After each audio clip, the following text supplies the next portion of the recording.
বললাম যে লাইফটা কেমন নিম পাতা রসের মতো হয়ে গেছে। যে কত ছোটোবেলা থেকে কত ইচ্ছা যে কক্সবাজার যাব, বান্দরবান যাব বা অনেক জায়গা ঘুরবো। আমি আমার ট্যুর যা আছে সব কিছুই শুরু করব, কিন্তু টুকটাক তো আমার ট্যুর দেওয়া হয় না যে তা না। টুকটাক আমি ট্যুর দেই, টুকটাক বলতে আমার বেশিরভাগ সময়ই বাড়িতে যাওয়া হয়। বাড়িতে গিয়ে ঘুরে ফিরে মৃত্যু সব কিছু বিধাতার হাতে। আসলে দেখেন, আপনার জন্ম হয়েছে, মৃত্যু তো একদিন হবেই। তবে এই অটো রিক্সার চাপে চুপে কবে যে আমি শেষ হয়ে যাই ওইটাই আমি চিন্তা করতেছি। মানে মৃত্যু তো একদিন হবেই, কিন্তু কার মৃত্যু কিভাবে বা লেখা আছে ওইটা কিন্তু কেউ বলতে পারে না ভাই। এখন দেখেন, everyone, welcome to my YouTube channel SP Sourav and Facebook page. আসি বর্তমানে উত্তরা। এখানে যেহেতু থাকি উত্তরা, থাকবোই উত্তরা, মানে সেক্টরের ভিতরে চলে আসছি, থাকি তো রেল লাইন ওই পারে। এখন আজকে ফ্রাইডে, কারণ আমি ফ্রাইডে ছাড়া কোনো দিনই ভিডিও করতে পারি না। আর চাইলে আমি করতে পারি, তবে ওই ভিডিওগুলো রাত্রে আসবে আর কি। সেই জন্য একটু শুক্রবারে এই মোটামুটি ভিডিও করা হয়, আর তাছাড়া আর ভিডিও করা হয় না। আর এখন আজকে কোনো টপিক নাই, কোনো কিছু নাই, কি বলবো। আসলে লাইফটা কেমন দেতাল পাতা না কি একটা আছে না, ধরেন না, নিম পাতা রসের মতো হয়ে গেছে আমার লাইফটা। কেমন যে তিতো হয়ে গেছে, কোনো কিছুই নাই, কোনো মিষ্টি নাই, কোনো কিছু নাই, ওইরকম একটা অবস্থা হয়ে গেছে। মানে কী যে বলবো, আসলে আমি কোনো দিকে যেতে পারতেছি না, কোনো কিছু করতে পারতেছি না। আমার যেমন মনে করেন, আমার এই ফ্রেন্ড সার্কেল গেল, তারপরে আমার কিছু ভাইটাই, ওরা মানে আত্মীয় স্বজনের মধ্যে যারা ভাই আছে, ভাই ব্রাদার আছে, তারা গেল। হ্যাঁ, তারপরে আরও কিছু ফ্রেন্ড সার্কেল 16 তারিখ যাবে মানে ট্যুরে, বাট কিন্তু আমি যেতে পারতেছি না। ট্যুরে বলতে ওরা অলরেডি কক্সবাজার গেছে, ঠিক আছে। কিছুদিন আগে আমার ভাই ব্রাদাররা গেল, তারপরে আবার আমার স্কুল ফ্রেন্ডরা গেল, তারপরে গেল আবার তারপরে আবার যাই নাই, তারপরে আবার যাবে 16 তারিখ। ওইটাতেও আমি যেতে পারতেছি না, কারণ ওটাতে আমার কিছু ফ্যামিলিগত কাজ আছে, আমার বাড়িতে যাওয়া লাগবে। সেই জন্য আমি ওইটাতে আর অ্যাটেন্ড করতে পারতেছি না। এখন এই জন্যই বললাম যে লাইফটা কেমন নিম পাতা রসের মতো হয়ে গেছে। যে কত ছোটোবেলা থেকে কত ইচ্ছা যে কক্সবাজার যাব, বান্দরবান যাব বা অনেক জায়গা ঘুরবো ফিরবো, দেশ বিদেশ ঘুরবো, ঠিক আছে। নিজের দেশে তো ঘুরতে পারলাম না, বিদেশ তো দূরের কথা। এখন এটাই বলতেছি যে লাইফটা কেমন দেদাল পাতা রসের মতো হয়ে গেছে। যে কোনো জায়গায় ঘুরতে পারতেছি না, কোনো কিছু করতে পারতেছি না, কোনো দিকে যেতে পারতেছি না। এই জন্য এই কথাটা বলতেছি। আচ্ছা, আর কি, এখন কত হলো, বের হয়েছি, যাবো একটু, কাজ আছে, কাজটা সারতে অনেক রাত্র হয়ে যাবে। সেই জন্য বেলা করে বের হয়েছি। অলরেডি বাজে 3টা 20। আসি হচ্ছে রাজলক্ষ্মীর এদিকে। রাজলক্ষ্মী থেকে আমার এখান থেকে ইউটার্ন নিতে হবে। হাজমপুরে ইউটার্নটা তো বন্ধ হয়ে গেছে। যদি ওই ইউটার্নটা থাকতো তাহলে আমার জন্য বেটার হইতো, ওই দিক দিয়ে ইউটার্ন নিয়ে চলে যেতে পারতাম। যাব একটু, প্রথমত যাব, কোনো কাজ নাই, প্রথমত যাব একটু দিয়াবাড়ি গিয়ে একটু সময় কাটাবো। সময় বলতে যাব এমনিই ঘুরতে যাব আর কি।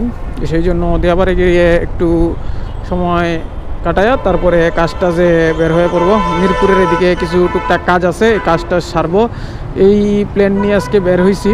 তাছাড়া মনে করেন নিজের তো কিছু ব্যক্তিগত কাজ থাকে না, ওই কাজগুলো আর কি নিয়ে বের হয়েছি। কারণ যেহেতু জবে জয়েন করছি, জবটা তো কন্টিনিউ করতেছি। জবে তো মনে করেন যে বের হওয়া হয় না, জবে বের হইলে রাত্রে, প্রতিদিন রাত্রে আমি বের হই একটু ঘোরাফেরা করার জন্য, প্রতিদিন রাত্রে বের হইতেছি। কিন্তু রাত্রেবেলা ভিডিওগুলা ভালো লাগবে না বিধায় আমি ভিডিওগুলা করি না, নয়তোবা করতাম। এখন টুকটাক কাজ আছে, কাজ তো সারবই, কিন্তু আমার গাড়িতে কাজ যেগুলো জমছে, এই গাড়ির কাজও তো সারতে হবে। কিন্তু গাড়ির কাজগুলো আমি এখন সারতে পারবো না, হয়তোবা সপ্তাহখানিক পরে আমি গাড়ির কাজগুলো সারবো। কিন্তু এখন নিজের ব্যক্তিগত কাজগুলা করি, আর গাড়ির কিছু অ্যাক্সেসরিজ দেখি আজকে হয়তোবা কিনতেও পারি, নাও কিনতে পারি। যেহেতু আমার প্রতিদিন বের হওয়া হয়, সেহেতু অ্যাক্সেসরিজ আর এখন নাও কিনতে পারি, পরে কিনবো আর কি এক সময় করে। তবে ফ্রাইডে যেহেতু আজকে রাস্তা বিশাল পরিমাণ ফাঁকা, কিন্তু আমার কয়েকটা শীতের কাপড় কেনার দরকার। বাট আমার শীতের কাপড় তো সব নষ্ট হয়ে গেছে, তারপরে আমি বাড়ি থেকে তো আনি নাই। তাহলে এটা কেমন হয়ে গেল, শীত তো পড়ে গেল, ওটা তো বুঝতেছি। যাই হোক, যেগুলো আছে এগুলোতে আপাতত 2 দিন কাটাইতেছি, কিন্তু খুব শীঘ্রই আমার শীতের কাপড় চোপড় কিনে ফেলতে হবে। আর এখন যে টপিক নিয়ে কথা বলতেছিলাম সেটা হচ্ছে যে লাইফে ঘোরাফেরা করার দরকার আছে। আমি আগেও বলছি, এখনও বলতেছি ভাই, আমি পারতেছি না, মানে সব কিছু মিলায়া আমি একটা এলোমেলোর মধ্যে পড়ে আছি যে আমি ঘোরাফেরা করব বা কোনো দিকে যাব। যেমন আমার ভাই ব্রাদার ওরা যে গেছে, ওরা গেল, মানে যারা ক্লোজ ভাই ব্রাদার ওরা যে গেছে, ওরা আমারে বলছিল, বাট দেখেন এমন একটা প্রেশারে আসি যে কোনো দিকে যেতে পারতেছি না, কোনো জায়গায় ঘুরতে পারতেছি না। তারপরে মনে করেন যে ওই দিন গেল ফ্রেন্ড সার্কেল, ওইখানেও আমি যেতে পারি নাই, মানে মনটা খুবই খারাপ যে ছোটোবেলা থেকে ইচ্ছা যে ঘোরাফেরা করব, ওই ঘোরাফেরাটাই আমি করতে পারতেছি না, ওই কাউরে সময়ও দিতে পারতেছি না, ওই জিনিসটাই আমার কাছে খারাপ লাগতেছে। তারপরে আবার 16 তারিখ হচ্ছে আমাদের ফ্রেন্ড সার্কেল, মানে ঢাকার যারা ফ্রেন্ড সার্কেল আছে আমার, ওরা যাবে। আর মনে করেন 3টা গ্রুপ গেল, 3টা গ্রুপের মধ্যে আমি কোনো গ্রুপেই নাই। বাট এই জিনিসটাই খারাপ লাগলো, মানে মানুষ কতটুকু সমস্যা থাকলে যে 3টা গ্রুপ গেল 3 সময়, একটা গ্রুপের মধ্যেও থাকতে পারল কি রে ভাই, একটা গ্রুপের মধ্যেও আমি থাকতে পারলাম না, এমনকি সামনে যে গ্রুপটা যাইতেছে ওইটা তো আমি থাকতে পারতেছি না। বাট এখন কি করব আমি, ওইটা আমার মাথায় ধরতেছে না। তবে আমি চিন্তা ভাবনা করছি যেটা, যে আমি জানুয়ারি মাস থেকে না, মানে জানুয়ারি মাসটা গেলে আমি আমার ট্যুর যা আছে সব কিছুই শুরু করব। কিন্তু টুকটাক তো আমার ট্যুর দেওয়া হয় না যে তা না, টুকটাক আমি ট্যুর দেই।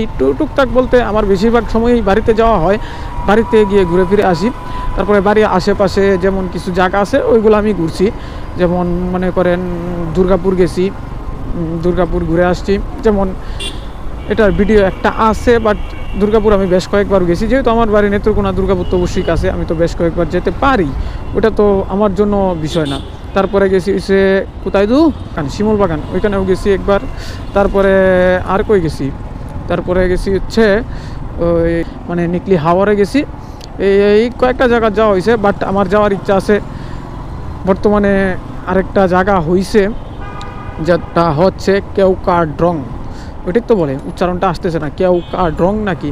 আচ্ছা, ওইখানে একটু ঘোরার ইচ্ছা আছে। তারপরে আমার মনে করেন এই সাজেক যাওয়ার ইচ্ছা আছে, তারপরে কক্সবাজার যাওয়ার ইচ্ছা আছে। মানে আমি মূলত বাংলাদেশে যে ভালো ভালো জায়গা আছে ঘোরার, এদের মধ্যে কোনো জায়গায় আমার যাওয়া হয় নাই, শ্রীমঙ্গলও যাওয়া হয় নাই। মানে খালি প্ল্যান করতেছি, তখন না, মানে কোন সময় যে যাবো, মানে ফ্যামিলির ব্যবসারে বা ওই নিজের ব্যক্তিগত কাজে এমনভাবে আমি বন্দি হয়েছি যে আমি কোনো দিকেই কোনোভাবেই কোনো কিছু করতে পারতেছি না, কোথাও যেতেও পারতেছি না।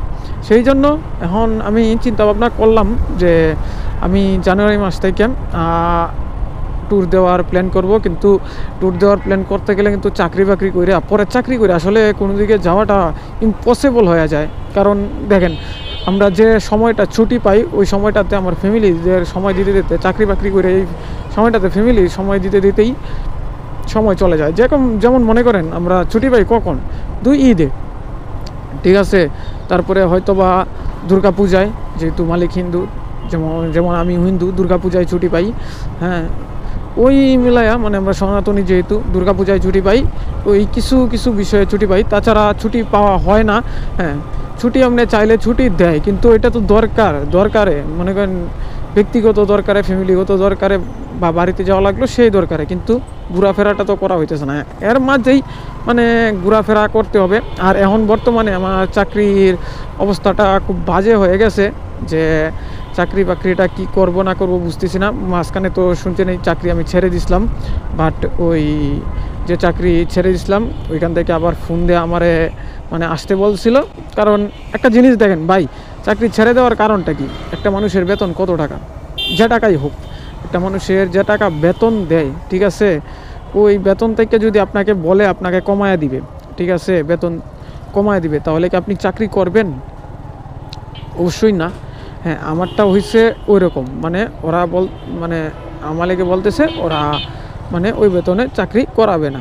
হ্যাঁ, এখন চাকরি করাবে না, এটা হচ্ছে আলাদা বিষয়। এখন কথা হইলো যে ও চাকরি করাবে না করাবে ওর অফিসের বা কোম্পানির বিষয়। এখন যেহেতু ও চাকরি করাবে না বা ওই বেতন দিতে পারবে না, তাহলে তো আমার চাকরি ছেড়েই দিতে হবে। ও ওই বেতনে আমার রাখতে পারবে না। আমার যে বেতন দিত, মনে করেন আমাকে 2 টাকা 5 টাকা বেতন দিত, এখন আমাকে 5 টাকা দিবে না, বলে দিছে আমাকে দিবে যে 3 টাকা বা 4 টাকা, মানে 1 টাকা কমায় দেখ বা 2 টাকা কমায় দেখ, 2 টাকা কমায় দিছে। কিন্তু আমার তো এটাতে হবে না ভাই, আমার তো ওই কোম্পানিতে আমি 5-6 বছর ধরে চাকরি করতেছি, চাকরি করতে করতে ওই পরিমাণ কি আমার বেতনটা বাড়ছে, তাই না?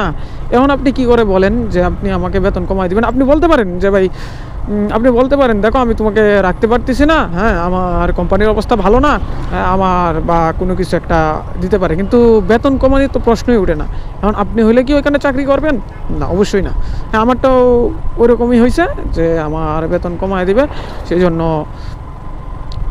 আর কি আমি চাকরি ছেড়ে দিয়েছিলাম। তারপরে আবার ফোন দিয়ে নিছে, ফোন দিয়ে নেওয়ার পরেও মানে মনে করেন ও হচ্ছে কীরকম যে আমাকে 5 টাকা বেতন দিত, ও আমাকে মানে 3 টাকা বেতন দিবে বলছিল। হ্যাঁ, যে আমি বলছি তাহলে আমার দ্বারা চাকরি করাটা সম্ভব না, আমি 3 টাকা বেতন দিয়ে চাকরি করতে পারবো না।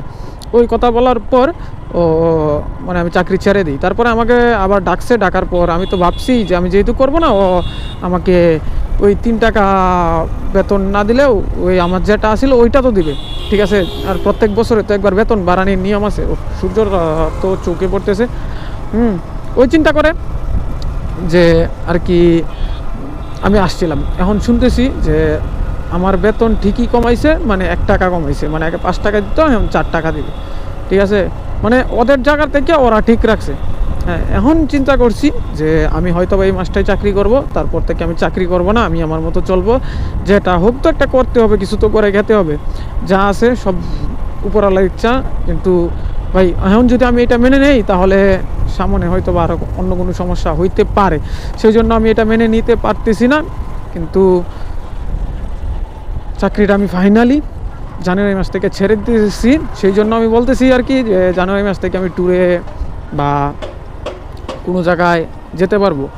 হ্যাঁ, সেই জন্য আর কি এই কথাগুলা বললাম। এখন কথা হলো যে আসছি তো দিয়াবাড়ি, বাজে হচ্ছে 3টা, 3:30 বাজে, 29 বাজে, 1 মিনিট কম 3:30। বাট আমার তো উত্তরা সব ফ্রেন্ড সার্কেল, কারোর সাথে তো এইভাবে যোগাযোগ করে নাই বা কারোর সাথে কথাবার্তাও হয় নাই, কারণ আমি ওদেরকে সময় দিতে পারবো না, সেই জন্য আমি কারোর সাথে যোগাযোগটাও করি নাই। কারণ আমার কিছু টুকটাক কাজ আছে, সেই জন্য সেই কাজ নিয়ে আমি বের হয়ে চলে যাব, সেই জন্য আর ওদেরকে ডাকা হয় নাই। রয়্যাল এনফিল্ড শোরুম, ও রয়্যাল এনফিল্ড, সেই সেই সেই একটা বাইক। কিন্তু কথা হইলো যেভাবে মানুষের প্রথম আকর্ষণ ছিল রয়্যাল এনফিল্ড নিয়ে, এই আকর্ষণটা এখন আর নাই ভাই। রয়্যাল এনফিল্ড তো ভাই ওটা হচ্ছে একটা শক্তিশালী বাইক, ওইটা মনে করেন আপনার প্রতিদিন ইউজ করার মতো বাইক না। যেমন আমার এটা 150 সিসির, ঠিক আছে, প্রতিদিন মোটামুটি মুভিং করার জন্য ওকে ফাইন। কিন্তু রয়্যাল এনফিল্ড, আচ্ছা এখানে তো একটা গ্যারেজ ছিল যেখানে আমি গাড়ি সার্ভিসিং করতাম, এই গ্যারেজটা কোথায় নিছে? অনেকদিন ধরে আসি না তো, তাই বলতে পারতেছি না, তবে খবর নিতে হবে ওই গ্যারেজটা কোথায়, কারণ আমার গাড়ি সার্ভিস করার মতো সময় আরেকটা হিসাব পড়ছে। আচ্ছা যাই হোক, রয়্যাল এনফিল্ড হচ্ছে এমন একটা গাড়ি যে যেটা দিয়ে আপনি টুকটাক মানে মাঝে মধ্যে, যেমন এখন আমি ঘুরতে বেরিয়েছি টুকটাক, মানে ঘুরতে বের হওয়ার জন্য ওকে ফাইন, আর ট্যুরে যাওয়ার জন্যও চলে। কিন্তু ভাই ওটা আপনি আপনি আর আমি, আপনি বলেন বা যেই হোক, যে আমার মতো মধ্যবিত্ত দ্বারা সম্ভব না এটাকে চালানো, বা চালানো সম্ভব না বলতে এটাকে রাখা, মানে এটাকে রাখা আর হাতি পালা প্রায় একই কথা, সেই জন্য এটাকে সম্ভব না পালা। কিন্তু কত হইলো এটাকে তো সম্ভব না আমি জানি, কিন্তু কিন্তু রাস্তাটা কেন বন্ধ করলো? হু আর ইউ, এই রাস্তাটা বন্ধ করার কারণটা কি, মানে কি? তিনি রাস্তার কাজ চলে, রাস্তা কি ওই দিক দিয়ে ঘুরাই দিব? আমি তো বুঝতেছি না। আচ্ছা যাই হোক, অনেকদিন পর দেয়াবাড়িতে আসলাম। উপরে দেয়া ওই যে মেট্রো রেল যাইতেছে, ক্যামেরাতে দেখা যাবে না, আমার চোখে দেখা যাইতেছে। অনেকদিন পর আসলাম একটু নিজেকে সময় দেওয়ার জন্য মেট্রো রেলের নিচ দেওয়া। ও কিছুদিন আগে তো ওই মেট্রো রেলের একটা কাহিনী হয়েছে, যে ওই মেট্রো রেলের ইয়ার উপর থেকে কি পড়ছে, ওটা কি পড়ে একজন লোক মারা গেছে। ওই জিনিসটা আসলে একটা কি জানেন, যে মানুষের কয় না যে জন্ম মৃত্যু সব কিছু বিধাতার হাতে।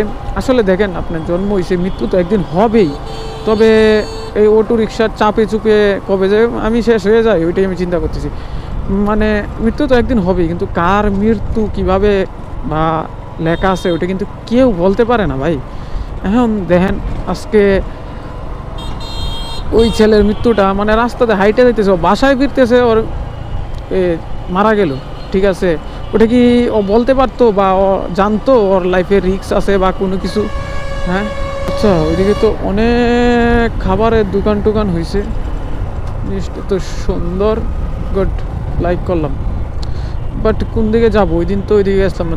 18 নাম্বার সেক্টরের দিকে একটু যাওয়া যাক, একটা নতুন রাস্তা হয়েছে, ওই দিক দিয়ে ঢোকা যাক। বাট উত্তর স্টেশন আমি মাঝে মধ্যে আসি, এদিকে আসি, আসা সময় টময় কাটাই, ভালো লাগে, মানে একটু সময় টময় কাটাইতে এই জিনিসটা ভালো লাগে, এই জন্য এদিকে মাঝে মাঝে আসা হয়। এখন আমি কি ওইদিকে সেক্টরের ওইদিকে যাবো না ওইটা চিন্তা করতেছি। মানে ওইদিক দিয়ে হচ্ছে রুদ্র, কারণ ভিডিওটা ভালো হবে না, কারণ রুদ্রের কারণে। আন্টেরা দাঁড়ান, আন্টেরা আমি যাই লই। যে আজকে কাজ সারতে অলরেডি 8:56 বাজে, কাজ মোটামুটি কমপ্লিট, আরও দু একটা কাজ আছে। অলরেডি চলে আসছি উত্তরাতে, কাজ করতে করতে উত্তরাতে চলে আসলাম। উত্তরাতেও বেশ কয়েকটা কাজ ছিল, কাজ সাইরা এখন মূলত বাসার দিকে যাওয়ার পালা। জানি না রাত্রের ফুটেজ কেমন আসে, কারণ রাত্রের ফুটেজ বেশি একটা ভালো হয় না, ওইটাও আমি জানি। তবে আজকে ভালো লাগলো, একটু ঘোরাফেরাও করলাম, প্লাস টুকটাক কাজও সারলাম, সব মিলায়া এইগুলাই আর কি চলতেছে। এখন ভাবতেছি যে কি করব, যে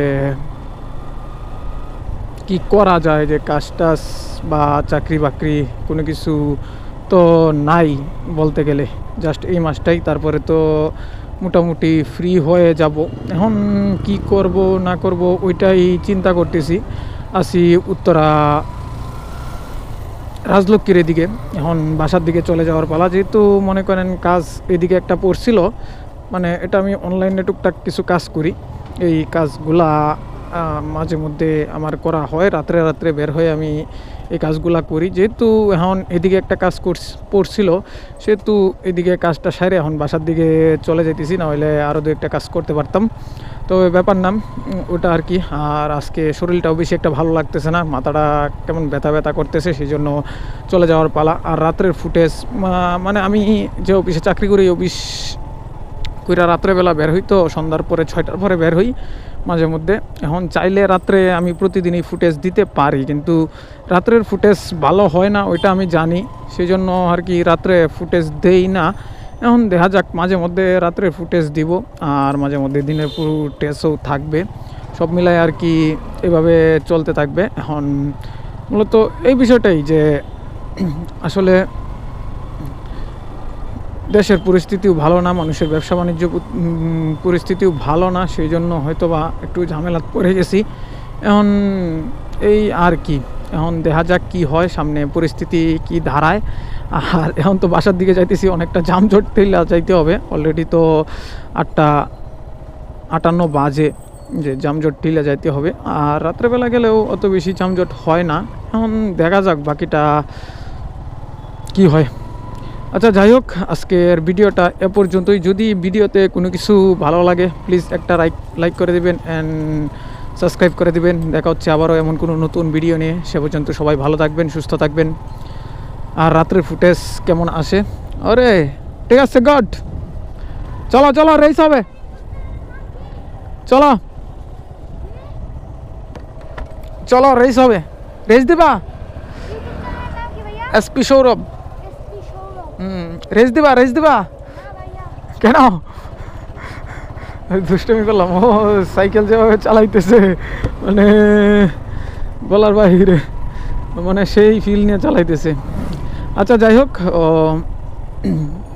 ওর মতো চলো আজকের ভিডিওটা এ পর্যন্তই। দেখা হবে আবার নতুন কোনো ভিডিও নিয়ে, সে পর্যন্ত সবাই ভালো থাকবেন, সুস্থ থাকবেন, টাটা। আর রাত্রের ফুটেজ কেমন লাগে ওইটাও কমেন্টে জানাবেন, যে রাত্রের ফুটেজে ভিডিও দিব কি না, ওটাও কমেন্টে জানাবেন।